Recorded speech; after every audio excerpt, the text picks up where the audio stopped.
देखिए मैंने आपको कीवर्ड्स लिखना सिखाया, समझाया। अब जब आप कीवर्ड लिख लेते हैं तो उसका एक छोटा सा जुमला बनाना होता है। चूंकि टेम्पलेट जो हमने आपको दिए हुए हैं उसके अंदर हम आपसे सिर्फ इतना कहते हैं कि एक छोटा सा जुमला जिसमें सब्जेक्ट वर्ब ऑब्जेक्ट या सब्जेक्ट वर्ब एडवर्ब, बस इतना लगाना है और कुछ नहीं लगाना है। अब मिसाल के तौर पर अगर आप कहते हैं he teaches English, he teaches English, तो ही सब्जेक्ट हो गया, टीचेस वर्ब हो गया, इंग्लिश ऑब्जेक्ट हो गया। और अगर आ गया ही टीचेस वेल, तो ही सब्जेक्ट हो गया, टीचेस वर्ब हो गया और वेल आपका एडवर्ब हो गया। इतने हम आपसे कह रहे थे, हम आपसे बिल्कुल नहीं कहते कोई लंबे चौड़े जुमले आप हमें बना के दें। अब देखिए जिस घड़ी आपने कहा क्राउडेड, अब जब आपने क्राउडेड कहा तो ये फ्रेज थोड़ी है। और कीवर्ड्स जब भी हमने यहां निशान लगाया आपने देखा होगा तो कीवर्ड्स में क्या था, दो या दो से ज्यादा लफ्ज थे, दो लफ्ज, तीन लफ्ज, ये आपके कीवर्ड्स है ताकि हम उससे सेंटेंस बना सकें। अब मिसाल के तौर पर वहां पर होता क्राउडेड प्लेसेस, क्राउडेड सिटीज, तो फिर उससे तो फिक्रा बनाया जा सकता था। मेरी बात को आप समझ रहे हैं ना? तो जब आप पॉइंट मेकिंग करते हैं, वो जब आपसे कहते हैं कि 40 मिनट आपको मिले हुए हैं सवाल के लिए, तो 3 मिनट्स कम से कम और ज्यादा से ज्यादा आप दे दें कि भाई आपने उसके हक में बात करनी है, उसके खिलाफ बात करनी है, उसके पॉइंट्स बना दें। मिसाल के तौर पर अगर वो एडवर्टाइजेस और डिसएडवर्टाइजेस वाला ऐसे है तो अब एडवर्टाइजेस कौन से हैं? भाई दो ये एडवर्टाइजेस हैं, भाई दो ये डिसएडवर्टाइजेस हैं। मिसाल के तौर पर आप उसे एग्री करते तो इस बुनियाद पर आप एग्री करते हैं। उसने पूछा बेनिफिट्स बता दे तो ये बेनिफिट्स हैं, ये हार्म्स हैं। उसने पूछ लिया मेरिट्स बता दे, डीमेरिट्स बता दे तो ये मेरिट्स हैं, ये डीमेरिट्स हैं। उसने कहा इसके अंदर पॉजिटिव क्या है तो भाई ये पॉजिटिव है, इसके अंदर नेगेटिव क्या है तो भाई ये नेगेटिव है। वो जो पॉइंट्स आपके आएंगे उन्हीं पॉइंट्स को हमने फिक्स करना होता है उनके अंदर जाकर, फिर हमें कोई दिक्कत नहीं होती है। और देखिए आप जब ऐसे लिखकर किसी के सामने रखते हैं तो मतलब आप एक तरतीब से एक बात को पेश करते हैं। ऐसे का मतलब क्या होता है कि कोई भी बात आप पेश कर रहे हैं आप उसे एक तरतीब से पेश करते हैं। अब उस तरतीब से पेश करने का तरीकेकार जो हमने आपको बताया वो हमने आपसे कहा कि साहब 4 पैराग्राफ्स होते हैं जब भी आप ऐसे लिखते हैं। कितने पैराग्राफ्स होते हैं? 4 पैराग्राफ्स होते हैं। पहले पैराग्राफ्स के अंदर आप क्या, पैराग्राफ के अंदर आप क्या करते हैं? आप इंट्रोडक्शन लिखते हैं। अब इंट्रोडक्शन में आप क्या करते हैं? सबसे पहले आप रिफ्रेज कर देते हैं उस टॉपिक को और फिर थीसिस स्टेटमेंट दे देते हैं और थीसिस स्टेटमेंट के बाद आउटलाइन आ जाती है। अब ये कितने टेक्निकल वर्ड्स हैं, रिफ्रेज, थीसिस स्टेटमेंट, आउटलाइन। फिर हमने कहा जनाब इसको बता रहे हैं, कोई ज़रूरत नहीं इतने ज़्यादा ख्याल रखने की, बस आप वो जो खाली जगह वो पुर कर दीजिए। जब आप खाली जगह पुर करेंगे वो खुद ब खुद आपका थीसिस भी उसी के अंदर आ जाएगा। और समझाने के लिए अगर हम समझें इट इज सेड दैट या इट्स अ कॉमन ऑब्जर्वेशन के साथ अब पहला जो वहां लिखा हुआ है उसे अपने लफ्ज़ों में पेश कर दे तो उसे हम रिफ्रेज करना कहते हैं। और जिस घड़ी हमने कह दिया दी ऐसे विल डिस्कस, और उसके बाद जब हम कहते हैं दी ऐसे विल डिस्कस, तो वो हो क्या है, वो आप ऐलान कर रहे हैं अपने पूरे प्लान का कि पूरे ऐसे के अंदर आपका प्लान क्या होगा। तो आपने कह दिया दी ऐसे will discuss the advantages and the disadvantages of, वो जो भी कैफियत है उसका बयान कर दिया। आपने कहा नहीं जनाब वहां पर तो सवाल आया हुआ था कि एडवांटेजेस कैसे आउटवे कर देते हैं, बेवजन कर देते हैं उसके डिसएडवांटेजेस को। तो आप लिख देंगे कि the essay will discuss how advantages of, और जो भी बला है उसके, or more then its disadvantages. Simple सा हो गया, आपने फैसला कर लिया। यानी आपको जो पढ़ने वाला है, जो एग्जामिनर है, जो कारी है, जो रीडर है, उसे आपने बता दिया साहब मैं क्या बताने जा रहा हूं। पहले तो मैं आपको बताऊंगा इसके फायदे क्या है और फिर मैं आपको बताऊंगा इसके नुकसान क्या है। तो जो ही आपने उससे प्लान शेयर किया कि आप नुकसान और फायदे बता रहे हैं तो ये थीसिस स्टेटमेंट हो गया। और जब ये बताया कि कब कब क्या क्या बता रहे हैं, पहले वो और बाद में वो, तो वो आउटलाइन हो गया। तो आपके इंट्रोडक्शन के अंदर ही आपको वो मुकम्मल आपको मिल गया। और जो ही आप इंट्रोडक्शन से निकलते हैं आप पैराग्राफ की तरफ चले जाते हैं। जब आप पैराग्राफ की तरफ जाते हैं तो हमने आपसे अर्ज किया कि साहब पैराग्राफ जो होता है वो दुनिया जहान में जब लिखा जाता है, कोई पैराग्राफ दुनिया को उठा के देख ले तो उसका जो पहला जुमला होता है वो आपका टॉपिक सेंटेंस होता है। पहला जुमला क्या होता है? Topic sentence. और टॉपिक सेंटेंस का मतलब क्या होता है कि इस पैराग्राफ में जो कुछ भी होना है उसके पहले जुमले में उसका ऐलान हो जाना है। और जिसका हमने आपसे कहा कि ऑन द वन हैंड, जो कि हम एक तरफ की बात करें, देयर आर सेवरल रीजंस या देयर आर सेवरल बेनिफिट्स या there are several merits of, फिर उसका कैफियत को बयान करेंगे भाई इस काम के बड़े फायदे। अब जिस घड़ी आपने कह दिया इस काम के बड़े फायदे हैं तो साहब अब फायदे बताएंगे ना। तो जो ही आपने पहला 1.5 जुमला लिख दिया कि इस काम के बड़े फायदे हैं या इस काम के बड़े नुकसानात हैं या इस काम के ये मेरिट्स हैं, डीमेरिट्स हैं, वगैरह वगैरह जो भी, तो अब आपका पढ़ने वाला तैयार हो गया जहनी तौर पर कि अब ये क्या करेगा, अब मुझे फायदे बताएगा। अब उसमें फायदों के अलावा आप कुछ नहीं बता सकते। तो फर्स्ट लगाकर आप पहला फायदा बताएंगे। जो ही आपने फर्स्ट लगाया, कॉमा लगाया, या फर्स्टली लगाया, कॉमा लगाया, आपने पहला फायदा बता दिया। और वो जो फायदा बता रहे हैं वो 1 से 1.5 जुमले का होना चाहिए, उससे ज्यादा की जरूरत नहीं है। और जिस घड़ी आपने वो फायदा बता दिया तो उसके फौरन बाद वो फायदा आपने जो बताया वो आपका क्लेम था। अब उसे साहब प्रूफ चाहिए, वो आपका दावा था, उसे दलील चाहिए। तो दलील आप शुरू कर देते फॉर एग्जाम्पल से। अब फॉर एग्जाम्पल लगाकर आप उसकी वजाहत करते जो आपने दावा कर रखा था। फिर आपने दूसरा दावा उसी का, फिर मोर ओवर लगाकर आप दूसरा दावा पेश करें और फॉर इंस्टेंस लगाकर उसकी वजाहत कर दें। और जो ही आपने उसकी वजाहत खत्म की तो आपने कहा based on these arguments, in arguments की बुनियाद पर, ये कंक्लूड आप कर रहे हैं, इन आर्ग्यूमेंट्स की बुनियाद पर मैं ये कह रहा था कि इसके फायदे हैं।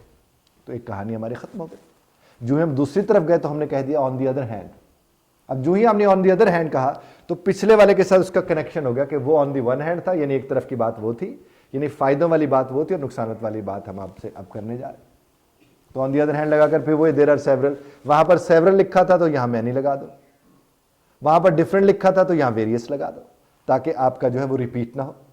जो ही आपने वो लगा दिया फिर आप यहां पर आ रहे हैं, फिर आप फर्स्टली लगा रहे हैं जी, या आप मेनली लगा रहे हैं। आप बदलना चाह रहे हैं, मेनली लगा के पहला फायदा बता दें या नुकसान बता दें, फॉर एग्जाम्पल लगाकर उसकी वजाहत कर दें। फिर जो दूसरा है उसको लास्टली लगा दें, फाइनली लगा दें, वो लगाकर आप साहब क्या करेंगे, उसकी वजाहत कर देंगे फॉर इंस्टेंस लगाकर। कहानी सारी खत्म हो जाती है। फिर आखिरी आपका कंक्लूजन वाला है। तो जब ये आपको सारी चीजें हमने दे दी हैं उसके अंदर, तो हम आपसे कहते हैं साहब लिखना क्या है, उसके आप पॉइंट्स बना के ले आइए। और वही कल मैंने आपको 15 एसेस के पॉइंट्स बनाने का तरीका समझाया था। और आप जो करके लाए हुए हैं, हम उसी के छोटे छोटे फिक्रे बना के देखते हैं कि हमसे फिक्रे ठीक बन रहे कि नहीं बन रहे। Am I clear? आपके सामने कैफियत रखी गई है। पहले एक सिनेरियो आता है जो मैंने आपको कहा, जिसको हम गिवन कहते हैं, और उसके बाद आस्क्ड होता है जिसके ऊपर थीसिस बनता है। यानी it is a common observation के बाद वो जो सिनेरियो होता है, वो जो स्टेटमेंट होती है, वो होता है, आप उसको रिफ्रेज कर देते हैं। तो उसमें यह कहा गया है कि जो बाहर की दुनिया है उन्हें मदद करनी चाहिए लोगों की, मुख्तलिफ उन ममालिक के जो गरीब ममालिक हैं जिनके सूरत हाल बेहतर नहीं है, उन्हें उनकी मदद करनी चाहिए। यही है ना। अब उस मदद करने के हवाले से जो बातें सामने आई है कि क्या वो मदद पैसों के जरिए होनी चाहिए या वो मदद किसी और काम के जरिए होनी चाहिए। अब बाज़ वक़्त आपने देखा होगा, कहते फला बिल्डिंग जो बनी हुई है ये फला इदारे की वजह से, या फला मुल्क ने इसको डोनेट किया था या उसने इसके ऊपर पैसे लगाए थे। बाज़ वक़्त होते कि हम आपको इतने पैसे दे रहे हैं कि आप अपने लोगों के ऊपर काम करें, तो पैसे भी मिल रहे थे, जैसे फ्लड की सूरत में पैसे मिले, कोई जल्जला आ गया पैसे मिल गए, डोनेशन सिर्फ जो गरीब ममालिक हैं उनको वो दिए जाते। उसके बाद उसने सवाल आपसे क्या किया वो जरा देखिएगा। ये तो कैफियत उसने बता दी, सवाल वो क्या कर रहा है। एक है प्रैक्टिकल हेल्प और एडवाइस, तो एक पैराग्राफ आप प्रैक्टिकल हेल्प और एडवाइस पे लिखेंगे, और एक पैराग्राफ है कि नहीं वैसे पैसे दे देने चाहिए, एक पैराग्राफ आप उसके ऊपर लिखेंगे। Is that clear? तो अब आप क्या करेंगे कि यहां पर बहुत से फायदे हैं कि अगर वो फाइनेंशियल मदद दे दे तो उसके फायदे बताएंगे ना कौन कौन से, और फिर आप दूसरे पैराग्राफ में जाकर बताएंगे कि बहुत से फायदे इस बात के हैं कि नहीं उन्हें प्रैक्टिकल हेल्प करनी चाहिए, तो फिर आप उसके फायदे नुकसान फायदे उनको बताएंगे, करेंगे, और आखिर में जाकर आप कहेंगे ये जो मैंने बातें की हैं तो मेरे हिसाब से आपकी ओपिनियन क्या है। या तो आपकी ओपिनियन ये होगी कि दोनों, फाइनेंशियल जहां जरूरत है वहां वो दें, जहां प्रैक्टिकल की वहां दें। आपकी ओपिनियन ये हो सकती है जो दोनों को समेट सकती है, और आपकी ओपिनियन ये भी हो सकती है हमारी को प्रैक्टिकल हेल्प ही कर दें, वो आपके लिए ज़्यादा बेहतर होगा। जी जनाब वाला। अच्छा, अब ये जब बात हो रही होती है, बड़ा अहम सवाल जो आपके जहन में भी आएगा और सुनने वालों के जहन में भी आएगा, वो ये कहते हैं कि ये सारी बातें उर्दू में तो मसला नहीं होती, हमें उर्दू में तो बड़ी आसानी से उर्दू में लिखना हम कर लेते, जब अंग्रेजी में लिखने आते हैं तो मसला तो तब आता है। तो मैंने उसी चीज़ का आपको हल कल पेश किया था कि आपके ज़हन में जो भी ख्याल आता है मैं उसे जुमले की शक्ल तो कह ही नहीं रखा, आप दे दें। मैं कह रहा हूँ वो ख्याल तो लिख दो ना मुझे, और वो ख्याल जुमले में नहीं, टुकड़े में, छोटे छोटे टुकड़े, ताकि मैं आपको फिक्रा उसका बना के दिखाऊं कि साहब मैं आपसे क्या कह रहा हूँ। देखिए ये बिल्कुल मुश्किल नहीं है, मैं आपसे एक दफ़ा नहीं 12 ईयर्स कर चुका हूँ, 20-25 बरस से ज़्यादा हो गया आइल्स पढ़ाते हुए, तो मैं 12 आपसे एक बात अर्ज़ कर चुका, और इसको बात आपको जहन में रखनी चाहिए कि जब हमें पता है इतने अरसे से हमें काम कराने कि आपसे कितना काम लिया जा सकता है, तो बस आप उसी के ऊपर काम करें। आपको ज़रूरत ही नहीं कुछ और ज़्यादा टेंशन लेने की, सोचने करने की। आप बस उतना है जितना हम आपसे कह रहे हैं करें। 4 दिनों में मेरे स्टूडेंट्स के 8-7 बैंड आए हुए मेरे अल्लाह की तरफ से, 4 दिनों में। इसका मतलब पॉसिबल है, लेकिन उन 4 दिनों में उन्होंने वही किया जो हम उनकी खिदमत में अर्ज कर रहे थे कि साहब इसको इस तरह से कर लीजिए, इसको इस तरह से कर लीजिए, वो होता रहा। आप लोग से जब हम कहें कि ये करके लाइए, अगले दिन आप आए ना, और उससे अगले दिन आप आए कहते घर भूल गया था, तो साहब उसके बाद हम क्या कर सकते हैं? 4 दिन 5 दिन तो भूलने में निकल गया ना।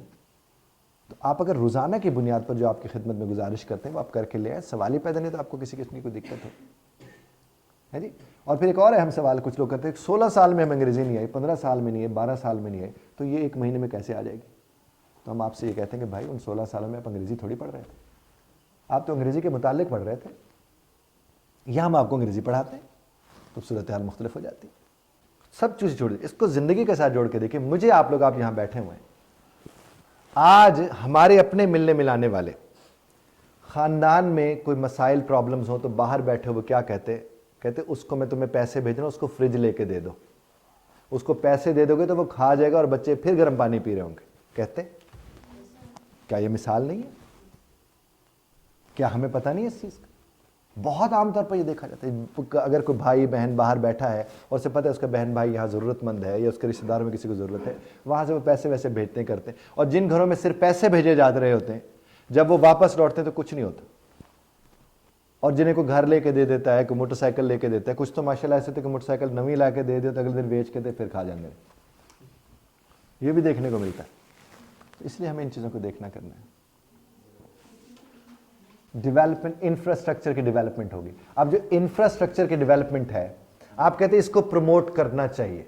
नहीं सर, ये हो गया है कि वो जो कहते हैं ना कि कुछ पैसे दे देंगे, हाँ, कुछ कहते हैं कि दूसरा इंफ्रास्ट्रक्चर को डेवलप कर दें। हाँ, इंफ्रास्ट्रक्चर को डेवलप कर दें, यानी हमें उन्हें कहना चाहिए कि वो इंफ्रास्ट्रक्चर को डेवलप कर दें। हाँ, बिल्कुल छोटा सा जी। हाँ, इंटरनेट के जरिए कम्युनिकेशन इंप्रूव होती है। तो इंटरनेट क्या करता है? आपकी कम्युनिकेशन को इंप्रूव करता है। ये छोटा सा जुमला है कि इंटरनेट कम्युनिकेशन को इंप्रूव करता है। हाँ, इससे वक्त जाया होता है। ये देखिए, छोटे फिक्रे बनने हैं, इससे वक्त जाया होता है। It wastes our time, creates awareness, इससे अवेयरनेस क्रिएट होती है। छोटा छोटा फिक्रा जी। कुछ और भी लफ्ज आ रहा था वहां से। It gives us a chance to grow economy, it gives us a chance to grow economy. हाँ ठीक है, छोटा जुमला है फिर तो वी लूज आ जाएगा। हाँ, वी लूज लगा दें।